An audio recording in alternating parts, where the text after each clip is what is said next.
Bonjour à tous, bienvenue sur Tech Fest 2025 et sur le plateau de Tech Fest TV. Mon invité, Mehdi Gmar, directeur général du CNRS Innovation. Bonjour, monsieur Gmar. Bonjour. Alors tout de suite, ma première question. Pour vous, comment fait-on pour susciter l'émergence de l'innovation ? Je commencerai par dire qu'on donne envie.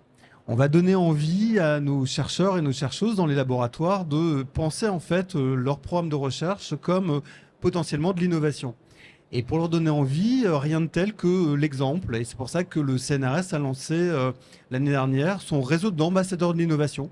C'est une petite cinquantaine pour l'instant de chercheurs et chercheuses qui ont déjà pris cette voie de l'innovation, c'est-à-dire déposer des brevets, parfois créer une start-up, travailler avec une entreprise et montrer que c'est possible d'avoir une recherche fondamentale de qualité, d'excellence mondiale et aussi d'aller de participer au progrès économique. Ça, c'est donner envie. Et bien évidemment, il faut aussi donner des moyens. Il faut accompagner, donner de l'argent. On en reviendra peut-être un peu après sur les moyens que le CNRS met, mais aussi accompagner. Et finalement, c'est le rôle de CNRS Innovation, qui est la filiale de valorisation du CNRS. Mais c'est aussi le rôle d'autres structures, comme les SAT, comme au sein du CEA. Bref, toute une équipe de France du transfert de technologie qui est là pour accompagner et aider, en fait, encore une fois, à démystifier ce que c'est le chemin de l'innovation lorsqu'on fait de la recherche fondamentale. Alors très concrètement, justement, comment le CNRS favorise-t-il cette innovation ?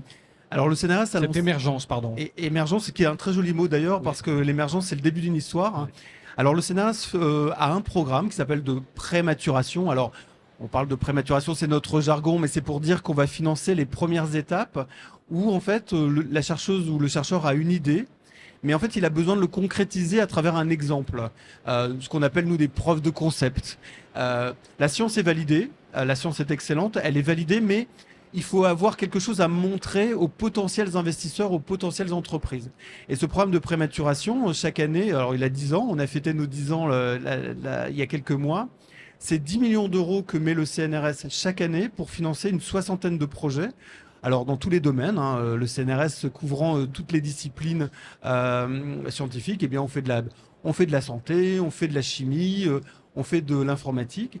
Et cette enveloppe de 10 millions, elle permet en fait d'arriver à avoir des éléments qui peuvent convaincre des investisseurs, convaincre des entreprises que on va faire une sorte de relais. C'est-à-dire qu'après, le relais de financement va être pris par d'autres.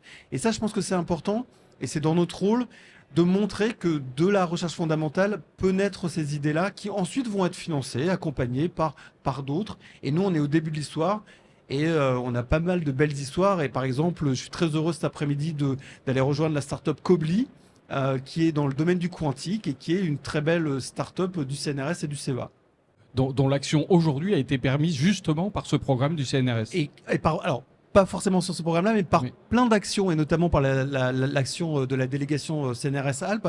Mais c'est pour illustrer le fait que, et c'est un petit message, et j'anticipe une petite question un peu plus tard, c'est un message d'optimisme et de croire en fait en la recherche fondamentale.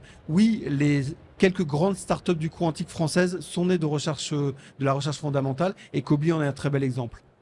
C'est une partie du message que vous voulez faire passer sur Tech Fest aujourd'hui et demain Tout à fait, parce que je crois qu'il faut vraiment regarder notre recherche fondamentale. La recherche française, elle est excellente. Je crois qu'il y a pas de débat, mais aussi il faut la voir comme une source d'innovation.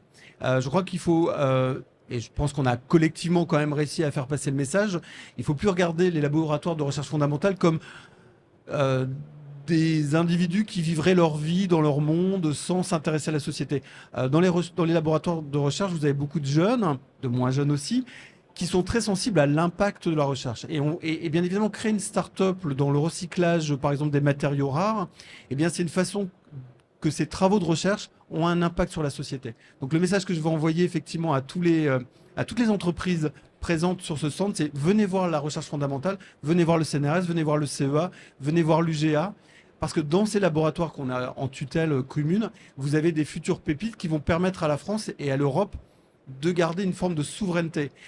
Et je sais bien que tout ça, ça peut semble être des mots un peu vagues, mais en fait, si on n'y croit pas, si ici on n'y croit pas, eh bien effectivement pour notre jeunesse demain, c'est une forme de désespérance. Ça peut pas marcher. Ouais. Ça peut pas marcher. Donc nous, on a le devoir d'y croire et vraiment Allez sur le centre du CNRS, vous verrez des startups, des porteurs de projets extrêmement enthousiastes et qui sont là pour aider la société, aider notre économie. Excellente manière que vous avez de prouver qu'il y a donc un lien direct entre la recherche, quand cela est possible, et le monde économique. Ce ne sont pas deux milieux qui ne se mélangent pas. Non, et je crois qu'en une trentaine d'années, et mes cheveux blancs témoignent de ma petite expérience dans ce domaine-là, on a beaucoup, beaucoup progressé. Le Tech Fest n'existait pas il y a ne serait-ce que 10 ans. Et ça prouve que ces deux mondes-là peuvent se parler. Et encore une fois, il faut faire confiance aussi à nos chercheurs et nos chercheuses. Il faut peut-être abandonner cette caricature du chercheur qui est dans son laboratoire et qui travaille pour lui-même.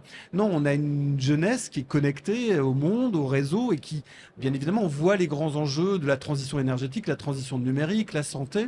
Et donc tout ça, eh bien, effectivement, sans recherche et sans recherche fondamentale, le slogan du CNRS, c'est la recherche fondamentale au service de la société. Le CNRS fait de la recherche fondamentale. Une réponse très courte. Pour vous, c'est quoi le sens de la tech ? Eh bien, c'est apporter des solutions aux grands enjeux économiques, environnementaux et santé que nos concitoyens ont. Merci beaucoup, Medigmar. Merci beaucoup.